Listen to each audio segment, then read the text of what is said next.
श्री शिव महापुराण प्रथम खंड 20वां अध्याय। अलकापुरी के निकट शिव जी का आगमन। ब्रह्मा जी बोले कि नारद, दिगपति को वरदान देकर जब शिव जी अंतर्ध्यान हो गए तब उन्होंने मन में सोचा कि हमने दिगपति को अपना मित्र बनाया है, तो अब किस प्रकार उसके यहाँ जाकर मनुष्य की भलाई के लिए कोई उपाय करें। हमने पहले भी विचार किया था कि अब हम कुबेर के मित्र होकर उसके पास निवास करेंगे। हमारा मुख्य स्वरूप तो ब्रह्म रूप है, इसलिए उस स्वरूप तथा इस स्वरूप में जो हम अब इसके यहाँ धारण करके जाएंगे कोई अंतर नहीं होगा। जो व्यक्ति अंतर या द्वैत भाव समझेगा वह दुख प्राप्त करके ब्रह्मा विष्णु द्वारा जो स्वरूप पूजा जाता है उसी रूप एवं नाम से हम वहाँ वास कर कुबेर के साथ मित्रता स्थापित करेंगे।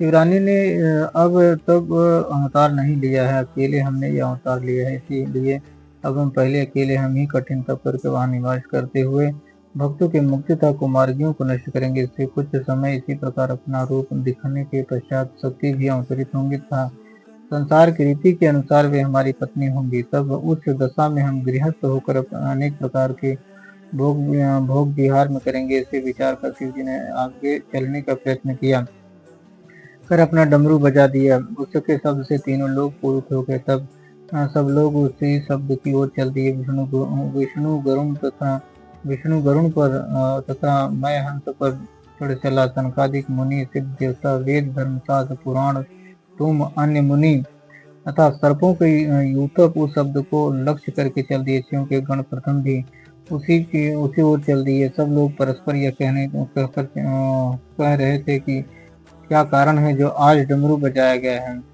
आज किसके भाग्य दे, हमारा भी सौभाग्य है कि हम शिव जी के शुभ चरणों के दर्शन प्राप्त करेंगे। सब लोग इसी प्रकार की बातें करते हुए शिव जी के पास जा पहुंचे और उन्हें दंडवत प्रणाम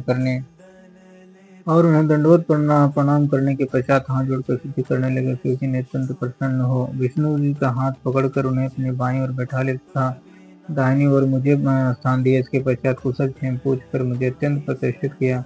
उन्होंने हाथ के संकेत से सूर्य का आदर किया तथा मुनियों को जो अमर हैं देखकर अत्यंत प्रसन्नता व्यक्त की। शिवगण शिव जी की इच्छा समझकर स्वयं ही अपने अपने स्थानों पर बैठ गए। इसी प्रकार वहां बहुत से लोग एकत्र हो गए तथा बृहद उत्सव का आयोजन हुआ। फिर शिव जी ने कुबेर का मनोरथ पूर्ण करने के लिए कैलाश जाने का उपयोग किया। उस समय सब देवता तथा गण भी उनके साथ चलने की इच्छा से उठ खड़े हैं। विष्णु जी नंद तथा सुनंद नामक दोनों गणों सहित उठ खड़े हुए। इसी प्रकार वेद तथा सनकादिक इंद्र 35 कोटि अमर देवताओं के साथ खड़े हुए। इसी प्रकार उस स्थान पर 11वां रुद्र अपने गणों सहित 12वां सूर्य, 8वां वसु, 13 विश्वदेवा, 27 नक्षत्र, 12 भक्त, 64 आभासुर, 49 पवन तथा अनेक देवता उनके साथ हुए। 10 प्रकार के देवता अर्थात विद्याधर, अप्सरा, यक्ष, गंधर्व, किन्नर, रीछ, सिद्ध, भूत, पिशाच आदि भी चल पड़े। दिशापति अपने अपने गणों सहित वासुकी, तक्षक आदि सर्प तथा नागपति शेष भी साथ हुए। जगत जननी श्री गायत्री, गरुण पर्वत, सातु समुद्र, दोनों अयन अर्थात उत्तरायण और दक्षिणायन तथा संपूर्ण ऋतुएं, काल, यम, यक्ष, समस्त सरिताएं तथा बड़े नंद और वनवासी ये सब एक साथ उठ खड़े हुए तथा सूची के साथ चलने के लिए तैयारी करने लगे।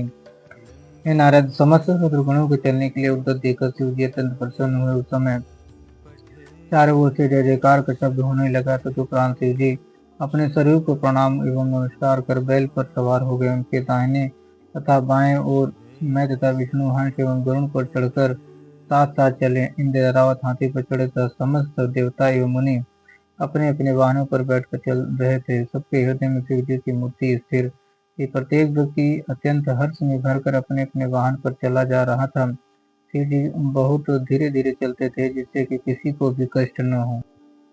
जिस जिस देश में शिव जी जाते तो वहां उनको भेंट दी जाती थी जिसे वह सहज स्वीकार करते थे। इस प्रकार चलते चलते शिव जी अलकापुरी के निकट जा पहुंचे। जब अलकापुरी के अधिपति शिव जी से विदा लेकर देवनार की सामग्री का प्रबंध करने के लिए आगे चले गए। उन्होंने अपने घर पहुंचकर विधि पूर्वक देवनार की सामग्री करते थे। उसके पश्चात भी अपने समस्त सेना सहित शिव जी की शुभ अगवानी को आगे उनके चरणों पर गिर पड़े तथा प्रेम में मग्न हो गए। फिर भेंट देकर उन्होंने पूजन किया। प्रेमानंद में मग्न होकर सब भूल गए। उन्होंने शिव जी को प्रणाम कर विष्णु तथा मेरा भी आदर किया। शिव जी ने उन्हें हृदय से लगा लिया फिर उन्हें अपने साथ लेकर आगे बढ़े हर हर महादेव।